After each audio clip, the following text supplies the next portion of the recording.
নিবন্ধন দিয়ে আমারে বলে 522 ঘন্টা। ইউনুস চা গণঅভ্যুত্থানে কই ছিলি? কেন উপদেষ্টা হইছিস তুই? এই ফারুক চা কই ছিলি তোরা? বশির কই ছিলি? কেন উপদেষ্টা হই? জনাব তারেক রহমান, আম তারেক হিসেবেও তাকে কেউ কেউ চিনেন। আজকে যেই ভাষায় ডক্টর ইউনুসকে অপমান করছেন, দেখেন মানে এই ভাষায় আওয়ামী লীগও কিন্তু অপমান করে নাই। যেই ভাষায় আজকে উপদেষ্টাদের তুলাধুনা করছেন, এই ভাষা সম্ভবত তারা প্রথম শুনলেন। 13ই নভেম্বর আওয়ামী লীগের কর্মসূচিকে ঘিরে ঠিক কি ঘটনা ঘটতে যাচ্ছে, কিংবা আওয়ামী লীগ যে বলছে 10ই নভেম্বর থেকেই তারা সারা দেশে তাদের কর্মসূচি শুরু করবে, ঠিক কি ঘটিয়ে ফেলবে তারা? সাধারণ একটা ক্ষমা ঘোষণা করবে। কাদেরকে এই ক্ষমা ঘোষণা করবে?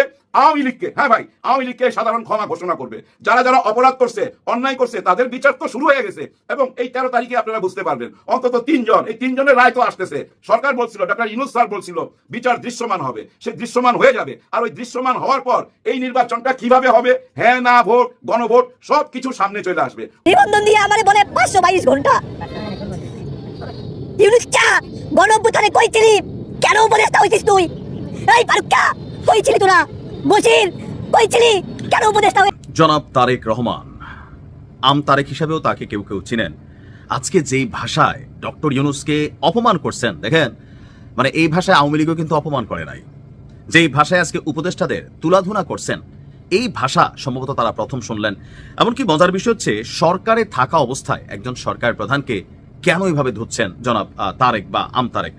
মেনলি হচ্ছে তার যে রাজনৈতিক দলটা, এইটার নিবন্ধনের জন্য তার এই অনশন আমরণ। একটু আগে তার এই অনশন ভাঙছে, কারণ বিএনপির একজন কেন্দ্রীয় নেতা জনাব সালাউদ্দিন সাহেব তিনি সেখানে গিয়েছিলেন এবং তারেকের সাথে কথাবার্তা বলেছেন। ওনার আশ্বাসে তারেক এই অনশন ভাঙছে তার দলটির নিবন্ধনের জন্য বিএনপির পক্ষ থেকে। বা এখানে বিভিন্ন হিরো আলমও গেছে, তারপর হচ্ছে লায়লাও গেছে, মামুন লায়লা, সবাই মোটামুটি যার যার অবস্থান থেকে তারা গেছে। কিন্তু ইসি বলতেছে ঘন্টা পরে পরে তারেক আবার এরকম ঘন্টা শো করে যে কয় ঘন্টা উনি ছিলেন। তো ইসি বলতেছে 522 ঘন্টা যদি হয় তাও ভাই আমরা নিবন্ধন দিব না। এখন প্রশ্ন হচ্ছে কেন নিবন্ধন দিবে না? তবে এখানে ভিতরের বিষয়টা আমার কাছে যেটা মনে হয়, যে একটা রাজনৈতিক দল তৈরির জন্য যেই মানে লোকবল, জনসক্ষমতা, তারপরে ধরেন পার্টির অফিস, আরো হয়তো এরকম 101টা ক্রাইটেরিয়া আছে। এখন জনাব তারেক কি সেই সকল ক্রাইটেরিয়া ফিল আপ করে তারপর তিনি কি এই নিবন্ধন চেয়েছেন? এখন স্বাভাবিকভাবে এখানে অনেকেই যেটা বোঝেন বা বোঝেন না, আমরা হয়তো ভালো করে জানিও না যে পেছনের ব্যাকগ্রাউন্ডের স্টোরি কি, কোন কারণে। যদি সব ক্রাইটেরিয়া তারেকের ফিল আপ করা থাকে তাহলে কেন তাকে দেওয়া হচ্ছে না? এর মাঝখানে ছোট্ট একটা বক্তব্য আসছে যে তারেক যে তার কেন্দ্রীয় অফিস দেখাইছে, এটা একটা ফটোকপি দোকানের মেশিন, মানে ফটোকপি মেশিনের দোকানের ঠিকানা দিছে। ইসির একটা বক্তব্য আসছে যে কেন্দ্রীয় কার্যালয় যেটা দেখাইছে, এই ঠিকানায় গিয়ে দেখা গেছে সেখানে একটা ফটোকপি মেশিনের দোকান। এখন তারেক কি এতটা পাগল, আম বিক্রি করতে করতে মাথা খারাপ হয়ে গেছে, নাকি অন্য কোনো কাহিনী আছে যে কেন্দ্রীয় কার্যালয়ের ঠিকানায় গিয়ে ফটোকপির দোকান পাওয়া গেল? আসলে কে যে সত্য বলছে, কে যে মিথ্যা বলছে। তবে আজকে তারেকে যে ধৈর্য হারা হয়েছে, এটার মেইন কারণ হচ্ছে আমাদের উপদেষ্টা পদে যারাই আছেন, শুধু 2-3 জন ছাড়া, ধরেন আসিফ, মাহফুজ, তারপর ডক্টর আসিফ নজরুল, এই 3 জন ছাড়া আসলেই যারা আছেন তারা কিন্তু জুলাই আগস্টের দিনগুলোতে কেউই টু শব্দ করেন নাই। সবাই শেখ হাসিনার ভয়ে কম্পিত ছিল, প্রত্যেকটা মানুষ। এমনকি ডক্টর ইউনুসও যতক্ষণ নিজে বিপদে পড়েন নাই ততক্ষণ তিনি এই দেশ রাষ্ট্র নিয়ে কখনো ওনার কোনো ভূমিকা বাংলাদেশের জনগণ দেখে নাই। ওনার গ্রামীণ ব্যাংক নিয়ে উনি পড়েছিলেন, এটাই কিন্তু বাস্তব ভাই। আপনি যেই ভাষায় দেখেন, উনি আদালতে আসছেন, উনি শেখ হাসিনার বিরুদ্ধে কথা বলছেন কখন? যখন এনআরবি থেকে, এনবিআর থেকে আপনার তার এই রাজস্ব ইস্যু নিয়ে তার বিরুদ্ধে মামলা টামলা হয়ে গেল এবং তিনি জেলে যাবেন নিশ্চিত। কোন পৃথিবীর শক্তি দিয়ে তিনি শেখ হাসিনারে ঝুঁকাইতে পারতেছিলেন না। ফাইনালি তিনি কিন্তু গিয়া শেখ হাসিনার বিপরীতে একটা বক্তব্য দিলেন। এটা ব্যক্তি স্বার্থের জায়গা থেকে, কিন্তু দেশ রাষ্ট্রের জায়গা থেকে এই যে উপদেষ্টাদের নাম যাদের নিল তারেক, তো এরা আসলে কিন্তু কেউ এখানে ছিল না। এখন এই নিখাদ সত্য কথাটা এই যে বলল, এই কথাটা আবার কি ধরেন এই ভাষা প্রয়োগে বলতে পারে কিনা? আসলে থাকে না যে মাল যায় যার, ইমান যায় তার, অথবা ধৈর্য হারা হয়ে যায় তার।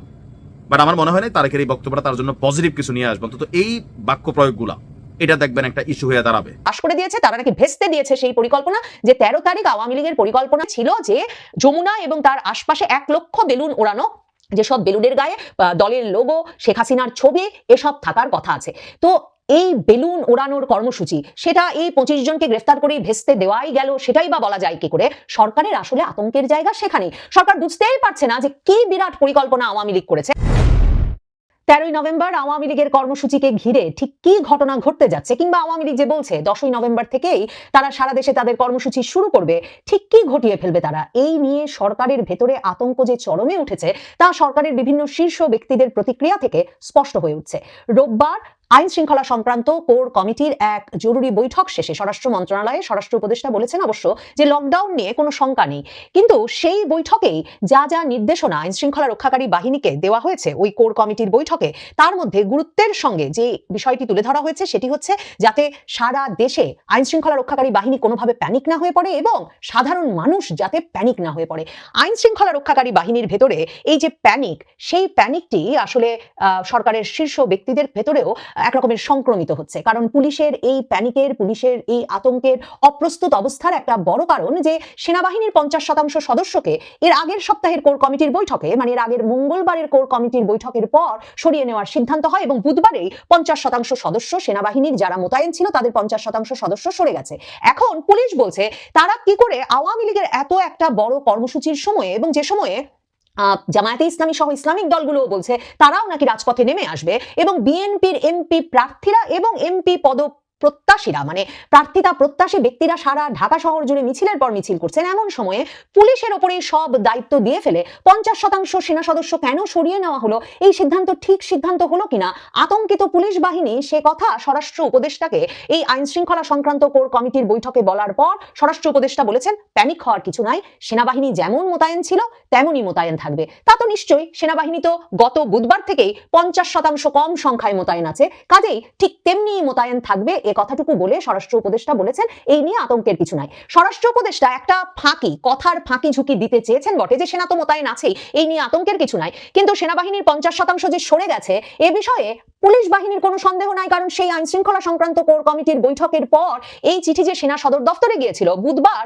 যখন সেনা সদর দফতর থেকে একটা সংবাদ সম্মেলন করা হয় তখন কিন্তু সে কথা জিজ্ঞেস করা হয়েছিল সেনা কর্মকর্তাকে, এবং সেনা কর্মকর্তা ব্রিগেডিয়ার জেনারেল দেওয়ান মোহাম্মদ মঞ্জুর হোসেন স্পষ্টতই বলেছিলেন যে তাদের কাছে এই সেনাবাহিনীর অর্ধেক সদস্যকে সাময়িকভাবে প্রত্যাহারের বিষয়ে চিঠি চলে এসেছে, এবং তিনি বলে দিয়েছিলেন যে প্রত্যাহারের বিষয়ে আমরা চিঠি পেয়েছি এবং সেই অনুযায়ী আমরা আইন শৃঙ্খলা পরিস্থিতি বিবেচনায় রেখে প্রয়োজনীয় ব্যবস্থা নেব। কারণ আমার দেশ পত্রিকা তখন সেই খবর দিয়ে স্পষ্টতই বলেছিল যে মাঠ থেকে কেন 50% সদস্য সরিয়ে নেওয়া হচ্ছে, এবং তারা জানিয়েছিল যে সেনা সদর দফতর থেকেই কিন্তু এই অনুরোধ করা হয়েছে। আমি তো আপনাদের বলেছি যে জেনারেল ওয়াকারুজ্জামানের বারবার অনুরোধ, ইউনূস সরকারের ডক্টর ইউনূস সহ প্রধান উপদেষ্টা সহ স্বরাষ্ট্র উপদেষ্টা সরকারের বারবার অনুরোধ সত্ত্বেও সেনাবাহিনীর শীর্ষ জেনারেলরা কিছুতেই এই অনির্দিষ্ট সময়ের জন্য এত সেনাবাহিনীকে বাইরে রেখে দিতে, ব্যারাকের বাইরে রেখে দিতে আর রাজি হচ্ছিলেন না, বিশেষ করে আন্তর্জাতিক অপরাধ ট্রাইব্যুনালের মামলা বিচারাচার শুরু হওয়ার পরে। এবং সেই অভিমান, হতাশা, ক্ষোভ এসব থেকে সেনাবাহিনীর অর্ধেক সদস্য তারা সরিয়ে নিয়েছেন। আমার দেশ পত্রিকা স্পষ্টভাবে লিখেছে যে সেনাবাহিনীর 50% সদস্যকে মাঠ থেকে সরিয়ে নেওয়ার অনুমতি চেয়ে প্রধান উপদেষ্টার দফতরে চিঠি দিয়েছিল সেনা সদর দফতর 5ই নভেম্বরেরও আগে। কাজেই এখন যে স্বরাষ্ট্র উপদেষ্টা বলছেন কই সেনাবাহিনীর 50% তো কমে নাই, সেনাবাহিনী সম্পূর্ণতই মোতায়েন আছে। হ্যাঁ, 50% কমার পর যে 50% আছে সেটা মোতায়েন আছে, এবং সেই মোতায়েনের কথা বলে তিনি পুলিশ সদস্য সহ আইন শৃঙ্খলা রক্ষাকারী বাকি বাহিনীগুলোকে একরকমের আতঙ্ক থেকে বেরিয়ে আসতে আহ্বান জানাচ্ছেন। রোববার দিনের আইন শৃঙ্খলা সংক্রান্ত কোর কমিটির বৈঠকের মূল বিষয় হয়ে উঠেছিল আইন শৃঙ্খলা রক্ষাকারী বাহিনীগুলোকে চাঙা করা, তাদের মনোবল চাঙা করা, এবং স্বরাষ্ট্র উপদেষ্টার বলা যে সব ঠিক আছে, নিজেরাও আতঙ্কিত হওয়া যাবে না, জনগণকেও আতঙ্কিত হতে দেওয়া যাবে না। কিন্তু আতঙ্কের কারণটা যে কি, মানে আওয়ামী লীগ ঝটিকা মিছিল তো প্রত্যেক দিন করছে, মানে গ্রেফতারের পর গ্রেফতার হচ্ছে। স্বরাষ্ট্র উপদেষ্টা এখনো পুলিশকে হাই অ্যালার্টে থাকতে বলেছেন, একেবারে কঠোর সতর্ক থাকতে বলেছেন, এবং বলেছেন সর্বোচ্চ পরিমাণে গ্রেফতার করতে। সর্বোচ্চ পরিমাণ গ্রেফতার পুলিশ চালিয়ে যাচ্ছে, কিন্তু ঝটিকা মিছিল ঢাকা সহ ঢাকার বাইরে সারা বাংলাদেশে কোথাও বন্ধ হচ্ছে না। লকডাউন কর্মসূচির দিন মানে 13 তারিখ আওয়ামী লীগ ঠিক কি করে ফেলবে, ওটা আওয়ামী লীগের ফেসবুক পেজ থেকে শুরু করে কোথাও গেলে সেভাবে স্পষ্টভাবে বোঝা যায় না। তারা শুধু বলছে যে যেখানে আছেন সেখান থেকে আপনাদেরকে একজনে বা হাজার জনে জড়ো হয়ে প্রতিবাদ জানাতে হবে যে একটা ক্যাঙ্গারু কোর্টে, একটা সাজানো আদালতে শেখ হাসিনার বিচারের রায় ঘোষিত হতে যাচ্ছে। এরপর পুলিশ রোববার দিনেও ঘোষণা দিয়েছে যে তারা নাকি বিরাট পরিকল্পনা আওয়ামী লীগের বের করে ফেলেছে, 25 জন নেতাকর্মীকে তারা গ্রেফতার করেছে একদিনে, এবং তারা বিরাট পরিকল্পনা বের করেছে, ফাঁস করে দিয়েছে। এবং বিভিন্ন সংবাদ মাধ্যম দেখলাম আওয়ামী লীগের বিরাট পরিকল্পনা ফাঁস এরকম একটা সংবাদ শিরোনামও করছে। সেই সংবাদের ভেতরে ঢুকলে জানা যায় যে আসলে আওয়ামী লীগ 1 লক্ষ বেলুন ওড়ানোর একটা কর্মসূচির পরিকল্পনা করছিল। যারা গ্রেফতার হয়েছেন, যেই 25 জন, যাদের আবার ছবি এখন সরকার ঢাকা ঢাকা মেট্রোপলিটন পুলিশের তরফে গ্রেফতারকৃতদের ছবিগুলো ব্লার করে দেওয়া হচ্ছে। সম্ভবত সরকার এই এফেক্টও টের পাচ্ছেন যে এত হামলা মামলার পরে আওয়ামী লীগের অঙ্গ সংগঠন মানে এমনকি শহীদ রাসেল স্মৃতি পরিষদের কর্মীরাও দেখা যাচ্ছে মাঠে নেমে এসেছেন। এই যে নারী সংগঠনের কর্মী, শ্রমিক সংগঠনের কর্মী, যুব সংগঠনের কর্মী সবাই মাঠে, নারী পুরুষ সকলে মাঠে। এই অবস্থায় পুলিশ বোধহয় এমন একটা এফেক্টও টের পাচ্ছেন বা মনে করছেন যে যাদের ছবি ছাপা হচ্ছে গ্রেফতার হওয়ার পরে তাদের হয়তোবা এক ধরনের প্রভাব পড়ছে, বীরের প্রভাব পড়ছে, যেই বিরচিত প্রভাবের ফলে অন্য নেতাকর্মীরা আগ্রহী হয়ে পড়ছেন আন্দোলনে যোগ দিয়ে গ্রেফতার হতে। সে কারণেই সম্ভবত পুলিশ ওই ছবিগুলোকে এখন আবছা করে দেওয়া শুরু করেছে। তো পুলিশ কি বিরাট পরিকল্পনা ফাঁস করে দিয়েছে, তারা নাকি ভেস্তে দিয়েছে সেই পরিকল্পনা যে 13 তারিখ আওয়ামী লীগের পরিকল্পনা ছিল যে যমুনা এবং তার আশপাশে 1 লক্ষ বেলুন ওড়ানো, যেসব বেলুনের গায়ে দলের লোগো, শেখ হাসিনার ছবি এসব থাকার কথা আছে। তো এই বেলুন ওড়ানোর কর্মসূচি সেটা এই 25 জনকে গ্রেফতার করেই ভেস্তে দেওয়াই গেল, সেটাই বা বলা যায় কি করে? সরকারের আসলে আতঙ্কের জায়গা সেখানেই। সরকার বুঝতেই পারছে না যে কি বিরাট পরিকল্পনা আওয়ামী লীগ করেছে। আর আমি তো আপনাদেরকে বলেছি যে আমার দেশ পত্রিকা সুস্পষ্টভাবে লিখেছে যে নিরাপত্তা সূত্র, গোয়েন্দা সূত্র নাকি আইন শৃঙ্খলা রক্ষাকারী বাহিনীগুলোকে বলছে, সরকারকে বলেছে যে আওয়ামী লীগ লক্ষাধিক লোকের সমাবেশ ঘটিয়ে ফেলতে চায় 13 তারিখ, এবং সেজন্য মহাসড়কগুলো থেকে শুরু করে বিভিন্ন জায়গায় কে কোথায় সমাগম ঘটাবেন সেজন্য বিভিন্ন শীর্ষস্থানীয় নেতাদেরকে দায়িত্ব দিয়ে দেওয়া হয়েছে। এবং ভারতে পলাতক শীর্ষস্থানীয় নেতাদের সঙ্গে ভারতে পলাতক শীর্ষস্থানীয় পুলিশ কর্মকর্তা এবং সেনা কর্মকর্তারা মিলে এই লক্ষাধিক লোকের